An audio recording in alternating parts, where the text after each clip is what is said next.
Marigold गेंदा एक ऐसा फ्लावर है जिसको लगाना बहुत इजी होता है। अगर आप गार्डनिंग शुरू कर रहे हैं या फिर आप फ्लावर प्लांट लगाना चाहते हैं तो आप गेंदा को लगा सकते हैं। इसे किसी भी मौसम में आसानी से लगाया जा सकता है। इनकी सीड आपको इजीली कहीं पर भी मिल जाती है, जैसे फूलों की माला मिल रही है या फिर इनके फूल मिल रहे हैं जो मैच्योर रहें। आप इनके फूलों को ले लीजिए, सुखा के रख लीजिए, फिर उनसे आप नर्सरी तैयार कर सकते हैं। ये जितने सारे मैरीगोल्ड के प्लांट दिख रहे हैं इसमें बहुत अच्छे से सब फ्लावर खिल रहा। इनको लगाए हुए हमें कुछ 4 महीने हो गए हैं। 4 महीने पहले मैं इनकी नर्सरी तैयार करके प्लांटेशन की थी और गार्डन में बहुत अच्छे से इनमें फ्लावर खिल रहे हैं। जिनको ज़रूरत रहती है फूलों की वो यहाँ से ले जाते हैं। अब इनके फूलों को हम कुछ हार्वेस्ट करके सुखा के रख देंगे अगले सीज़न के लिए। इनकी हम नर्सरी तैयार करके फिर इनका हम प्लांटेशन कर सकें। तो जो मेच्योर फ्लावर रहते हैं जिनकी सीड पूरा ब्लैक हुई रहती है उन्हीं को हमें तोड़ के रखना होता है। अब ये भी जान लेते हैं कि कैसे आप इनकी नर्सरी तैयार कर सकते हैं। अगर आप चाहते हैं कि इनकी नर्सरी कैसे तैयार करें, इनका प्लांटेशन कैसे करें, तो इस पर मैं वीडियो पहले से बना चुकी हूँ, लिंक डिस्क्रिप्शन में दे दी हूँ। आप जाकर ज़रूर चेक करिए कि मैरीगोल्ड की नर्सरी कैसे तैयार करें। अब इतने सारे मैरीगोल्ड के फ्लावर को हम कलेक्ट कर लिए हैं। यहाँ पर आप देख सकते हैं जितने सारे फ्लावर हैं सब बिल्कुल मैच्योर हैं। इसमें से अलग अलग कलर के हैं, कुछ नारंगी है, कुछ येलो हैं, कुछ येलो और ग्रीन मिक्स हैं। तो जो 4 तरीके के फ्लावर हैं इनको हम अलग अलग करके इनको हमें सुखा के रखना है। यहाँ पर कुछ इस तरीके की इनकी मैच्योर सीड होती है जो पूरा ब्लैक रहती है। जब आप इनको इस तरह से खोलते हैं तो पूरा ब्लैक रहती है। ये सीड मैच्योर है।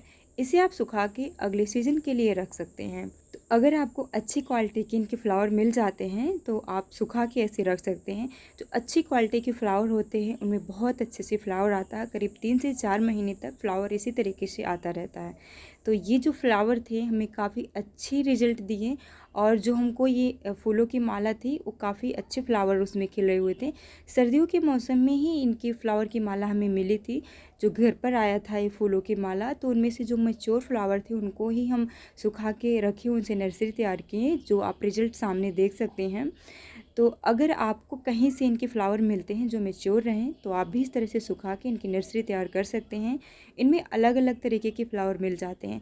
कई बार मुझे ये लगता था कि जो मैरीगोल्ड के फ्लावर होते हैं वो अलग अलग सीज़न के फ्लावर होते हैं, जैसे सर्दी के अलग, गर्मियों के अलग, बारिश के अलग। लेकिन यहाँ पर होते हैं अलग अलग। जो सर्दियों के फ्लावर होते हैं वो बड़े साइज़ के होते हैं, वहीं पर गर्मियों के जो मैरीगोल्ड के फ्लावर होते हैं छोटे साइज़ के होते हैं। वो ठोस होते हैं, थोड़ा उनमें वज़न ज़्यादा होता है। तो जो लोग फ्लावर को बेचते हैं ये सारी चीज़ें उनको पता होती है। खैर, तो चलिए अब जान लेते हैं कौन से मैरीगोल्ड सर्दियों के हैं। तो यहाँ पर जिनकी कलियाँ थोड़ा बड़ी होती हैं और वो बड़े साइज़ की होती हैं वो सर्दियों की मैरीगोल्ड के फ्लावर होते हैं। ये स्पेशली सर्दियों में ही लगते हैं। वहीं पर जो गर्मी के मैरीगोल्ड के फ्लावर होते हैं उनकी जो साइज़ होती है काफ़ी छोटी होती है और उनके जो फ्लावर होते हैं उनकी जो कलियाँ होती हैं बहुत ही छोटी होती हैं। बहुत छोटे साइज़ का फ्लावर होता है और वो काफ़ी ठोस होता है।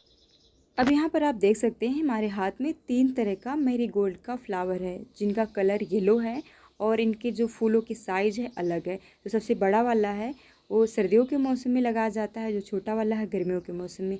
तो ये जितने सारे फ्लावर थे सर्दियों के मौसम के, गर्मियों के मौसम में एक ही सीज़न में हम उगा लिए, यानी कि गर्मियों में। तो हमें काफ़ी अच्छा रिजल्ट मिला। अगर आप इनको लगाना चाहते हैं तो आप इनको ईजिली लगा सकते हैं अपने गार्डन में। आपके गार्डन की सुंदरता बढ़ेगी। अब हम सर्दियों के मैरीगोल्ड के फ्लावर को गर्मियों में उगा लिए हैं। अब इनको हम बारिश में ट्राई करेंगे। अगर आपको ये वीडियो अच्छी लगी तो इस वीडियो को लाइक कर दीजिए। चैनल को सब्सक्राइब नहीं किए हैं तो कर लीजिए।